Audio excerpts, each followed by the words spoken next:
الرحيم الرحمن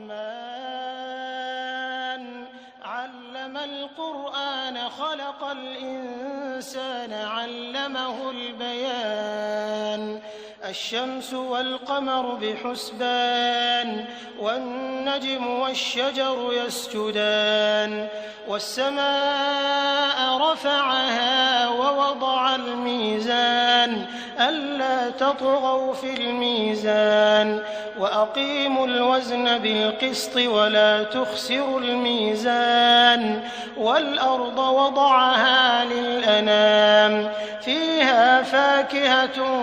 والنخل ذات الأكمام والحب ذو العصف والريحان فبأي آلاء ربكما تكذبان